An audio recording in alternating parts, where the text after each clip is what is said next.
Welcome to Panungyan, Mendez, Cavite. Ngayon po ay dadaanan po natin ang arko ng Panungyan 1. Ito po ang Panungyan 1. Ito po ay Purok 1. Nadadaanan natin ngayon ang bakod ng TCC, Tagaytay Conventional Center. Ang Panungyan 1 ay pinangungunahan sa pamumuno ni Dominador Bobadilla. Ito po ang Panungyan 1. Ang pangunahing produkto ng Panungyan at ng mga taga-Mendez ay ang kape. Ayan, ito po mga bahay sa Panungyan. Ayan, makikita niyo po may mga nakabilad na kape sa kalsada.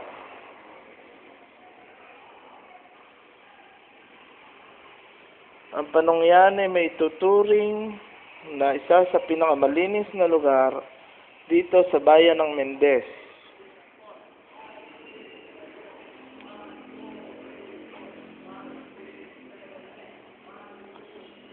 Ito po ay ang Purok 1. Nakikita niyo po yung mga tao busy nag-aayos ng kanilang kape. Yan, may mga nakabilad na kape.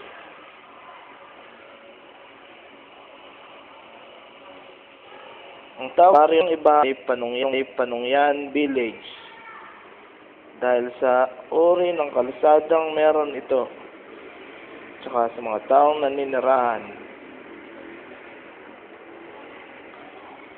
Ito po ang Purok 1. Ngayon po ay dadaan na tayo sa Purok 2.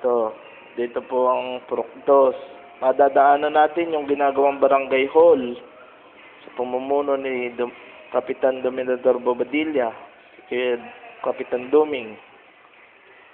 Ayan po, Panungyan 1, Purok 2.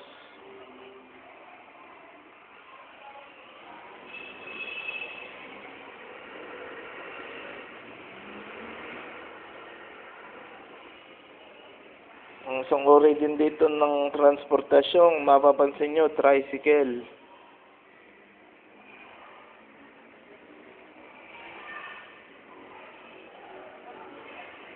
Ito po ay Purok 2. Yung natatanaw po natin yan, yung arko na pinakamalaki sa Mendez, yung arko ng Panungyan 2. Sa pamumuno ni Kapitan Redentor Bobadilla. Ayan, Panungyan 2 na po ito. Dadaanan po natin ang school ng Panungyan. Ayan, mga tindahan, uri ng hanap buhay din dito sa Panungyan. Dito sa Panungyan 2, nakatayo ang school. Ayan. Ayan ang Panungyan Elementary School. Ito po yung Purok 3. Yan, tindahan.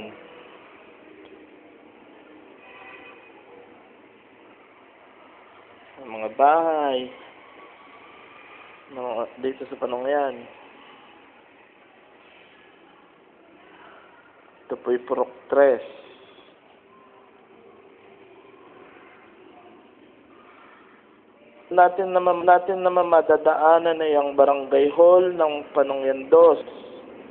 Katayo sa pagitan ng Purok 3 at saka ng Purok 4. Yan po ang barangay hall ng Panungyan 2. Ito po, Purok 4 na. Dadaanan naman natin ngayon na yung simbahan ng Panungyan 2. Na bago ring gawa. Ang parokyan ni San Jose, St. Joseph Church sa Panungyan. Yan po, mapapansin nyo, bago na.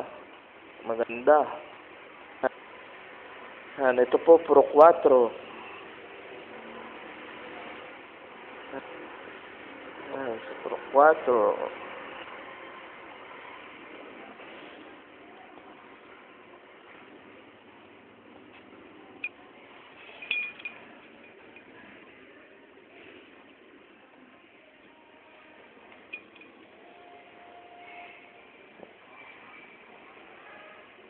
Yan po, mga tao, busy sa pag-aalaga at paghahalo ng kanilang kape.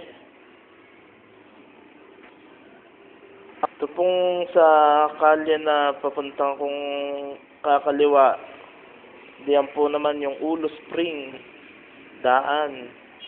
Tawagin ngayon ni Ulo Spring. Yan, dito sa kaliwang yan. Ito po yung Purok 5 na.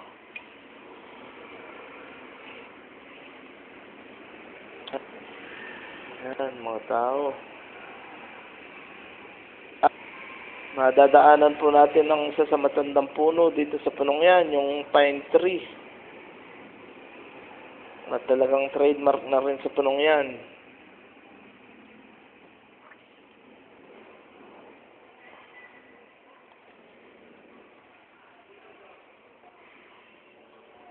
Ayan.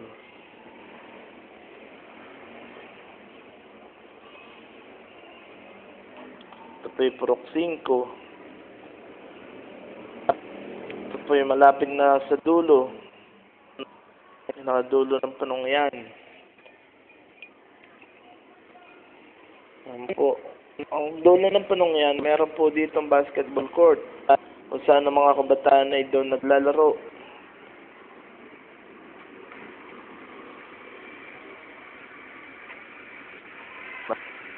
Yan, madadating na natin yung dulo ng punong yan.